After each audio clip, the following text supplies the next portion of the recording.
ثانوي ركزوا معايا. الفيديو ده بقى اول فيديو دفعه 2024. اهم حاجه هنتكلم فيها في الفيديو ده ان انت تبقى عارف منهجك ماشي ازاي، تقسيم المنهج، ايه الحاجات اللي معتمده على بعض، ايه اكتر الشابتر اللي فيها افكار اسئله كتير، وفي نفس الوقت ايه هي الشابتر اللي مرتبطه ببعض وايه هي الشابتر اللي هتكون ملهاش علاقه ببعض قوي. فركزوا معايا في كل تفصيله احنا بنقولها، وده مهم جدا ليك سواء انت ابتديت منهجك مع المدرسين بتوعك او سواء لسه بتبتدي. ركزوا بقى معايا. اول حاجه عندنا احنا بيتقسم عندنا منهجنا يونت 1 يونت 2. يونت 1 ده يعتبر كله موضوع واحد بيتكلم على فكره الالكتريستي. ببساطه يا اساتذه، الالكتريستي عندنا متقسمه لكام شابتر؟ 4 شابتر، بدايه من شابتر 1 نهايه بشابتر ايه؟ 4.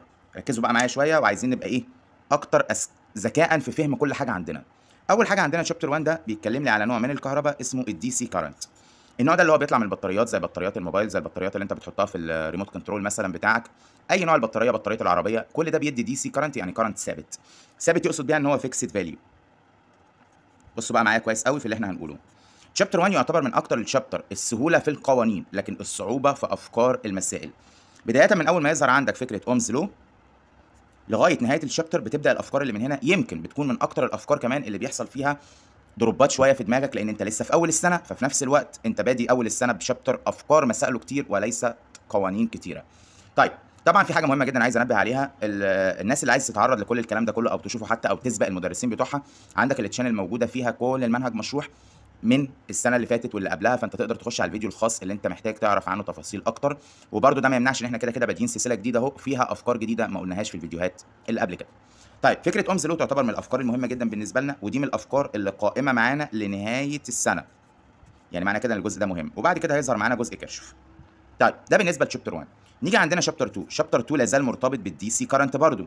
ازاي يعني؟ احنا المفروض عندنا الدي سي كارنت ده المفروض ان احنا هنطلع منه حاجه اسمها ماجنتيك فيلد، يعني من كهرباء ازاي نعمل ماجنت يعني، او ماجنتيك فلكس. برضو على الدي سي، برضو على الدي سي. يبقى لو ركزنا كده شويه هنلاقي ان في ترابط مباشر قوي ما بين شابتر 1 وشابتر 2 كقوانين. والدليل على كلامنا ان احنا عندنا اجهزه هنا اللي هي الاميتر، وهيظهر معاك الفولتميتر، وهيظهر معاك الاوميتر. الثلاث اجهزه دول هنا هنعرف تصنيع الاجهزه ايه، يعني هنفهم في شابتر 1 هم بيقروا ازاي، في شابتر 2 هنعرف هم اتصنعوا ازاي، يعني معنى كده ان الشابترين دول كانهم بالظبط موضوع واحد. بعد كده يدخل معانا شابتر 3. شابتر 3 هيبدا يظهر لي نوع جديد من الكرنت اللي اسمه الاي سي كرنت، يعني كرنت فاريبل او الترنيتيف كرنت، يعني كرنت بيتغير كدايركشن وكفاليو، اللي هو الكرنت من الاخر اللي بيظهر من المولدات او الجنريتورز، يعني الكهرباء اللي بيكون فيها نسبه رعشه دي، او الايه، نوت فيكسد فاليو او نوت فيكسد دايركشن. الكهرباء دي هي الكهرباء الاكثر استخداما في الطبيعه، وفي نفس الوقت احنا هنعرف احنا ازاي قدرنا نولد الكهرباء دي اصلا بشكل كونتينيوس، بشكل مستمر، عن طريق ازاي احنا قدرنا نعمل الجنريتورز او المولدات. وطبعا المولدات دي ممكن تستخدم، ممكن اولد باستخدام طاقه بقى اي نوع طاقه حركه، يعني اي حاجه فيها موشن، يعني ميه بتتحرك، هواء بيتحرك، ممكن اخلي الجنريتورز دي تستخدم وقود، ايا كان. المهم بقى واحنا ماشيين كده مع بعض عشان نبقى فاهمين تفاصيلنا ماشيه ازاي. اولا شابتر 1 رغم افكاره التقيله الا ان هو اقل من 2 و3 كدرجات في الامتحان. يعني شابتر 1 ده بياخد له مثلا في حدود من 8 ل 10 درجات. شابتر 2 بياخد في حدود من 9 ل 12 درجه. شابتر 3 بياخد عندنا من 12 احيانا بيصل ل 17 درجه في الامتحان. تمام؟ طب هما ليه التوزيع من والى؟ لان ده بيرجع لوضع الامتحان في اختياره للاسئله او في اختياره لترابط الاسئله ما بين الثلاثه شابتر، لان ممكن يبقى السؤال تبع 3 ولكن محتاج معلومه من 1 او من 2 عشان تقدر ان انت تكمل 3. طبعا عشان الاي سي كارنت ده الاكثر استخداما وان هو ليه استخدامات كتير جدا في حياتنا، هندخل بعد كده في شابتر 4 اللي هو عنوانه ما يسمى الاي سي سيركت، وده شابتر بيكون توزيعه مقارب شويه من شابتر 2 اللي هو من 9 تقريبا ل 11 او 12 درجه في الدرجات بتوعنا، ده بالنسبه لمين؟ لشابتر 4. لو ركزنا شويه يعني شابتر 1 و2 ليهم علاقه ببعض، و3 و4 ليهم علاقه ببعض لكن ما لهمش علاقه منفصلين، يعني لا. قوانين اللي بتنطبق على الدي سي كارنت هي نفس قوانين الكهرباء اللي بتشغل الاي سي كارنت، فتركز بقى تركيز مهم جدا في اللي انا بقوله، ان تقريبا الاربعه شابتر ما ينفعش يكون في شابتر منهم واقع. وخدوا بالكم من حاجه مهمه، احنا لو بصينا كده شويه على توزيع الدرجات اللي موجود قصادنا هنلاقي ان احنا تقريبا في رينج مهم كده للدرجات بالنسبه لاول اربعه شابتر، ان احنا بيكون عندنا من تقريبا من 40 ل 45 درجه من اصل 60 درجه في الامتحان بتاعنا، بيعتمدوا على مين؟ 10 على 10 بيعتمدوا على اول اربعه شابتر اللي هو اليونت الاولاني اللي موجود عندنا. طيب، لو ركزنا بقى مع بعض ودخلنا في حدوته يونت 2 او اللي هم الاربعه شابتر الاخرانيين، لو قارنا الاربعه شابتر الاخرانيين بالاولانيين مفيش وجه مقارنه. اخر اربعه شابتر اللي هم بدايه من 5 نهايه ب 8 هم توزيعهم في الامتحان بيبقى في حدود من 15 ل 20 درجه فقط لا غير. على اربعه شابتر برضو، على اربعه شابتر، بس لو قارنا الاربعه الاولانيين يختلفوا تماما عن الاخرانيين. حتى وانت لو مسكت الكتاب بتاعك مثلا، لو عندك كتاب خارجي وبصيت على افكار المسائل الخاصه بالاربعه الاولانيين والاخرانيين، هتلاقي حتى عدد الصفحات مفيش وجه مقارنه. يمكن الاربعه الاخرانيين دول بقيمه شابتر واحد من الاربعه الاولانيين. طيب لو ركزنا برضو، هل معنى كده ان دول ما لهمش اهميه؟ لا اطلاقا، ده بالعكس، ده هم من اكتر الشابتر اللي لو اتفهموا هتلاقي افكار مسائلهم بالنسبه لك مباشره ودرجاتهم كمان مضمونه. 5 و6 و7 دول يعتبروا موضوع واحد مستقل بنفسه تماما، وده بيعتمد على حاجه اسمها الراديشن، او زي ما انتوا اتعودتوا عليها في السنه ثانيه الويف، بس مش اي ويف، دي الالكترو ماجنتيك ويف، دي الالكترو ماجنتيك ايه؟ ويف. طيب لو ركزنا هنلاقي الراديشن ده اساسا ملوش ماس.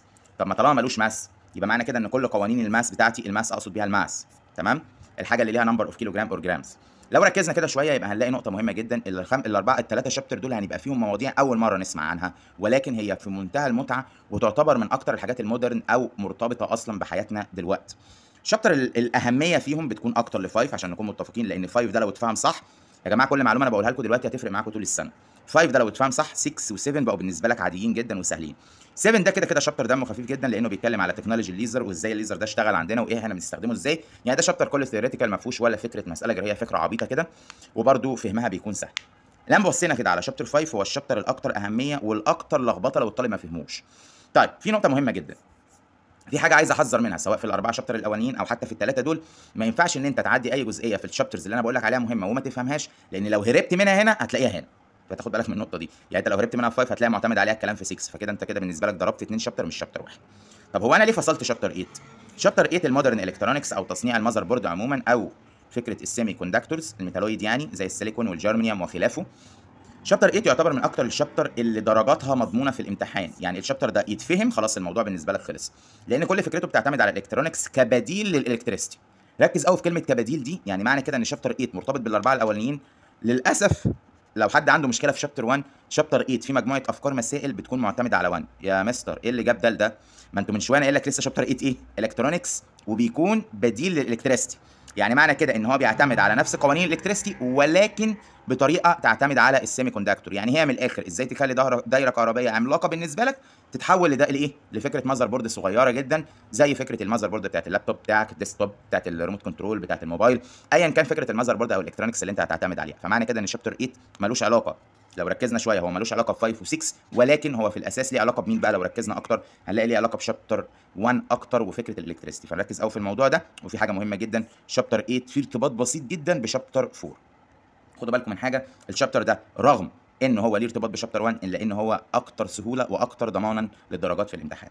ركزوا يا اساتذه، واتمنى يكون كل كلمه انا قلتها هنا ما تتنسيش على مدار السنه، واستنوا ان شاء الله باذن الله الفيديو اللي جاي ده هنخلص فيه اول درس عندنا بتاع الالكتريك كارنت والبوتنشال ديفرنت، واحتمال كبير اضم لكم في الفيديو اللي جاي الدرسين على بعض اللي هو الخاص بمين؟ بدايه من فكره الالكتريك كارنت نهايه من السيريس اند بارل كونكشن. اشوفكم على خير يا اساتذه، شدوا حيلكم وان شاء الله سنه خير وسعاده عليكم كلكم. مع السلامه.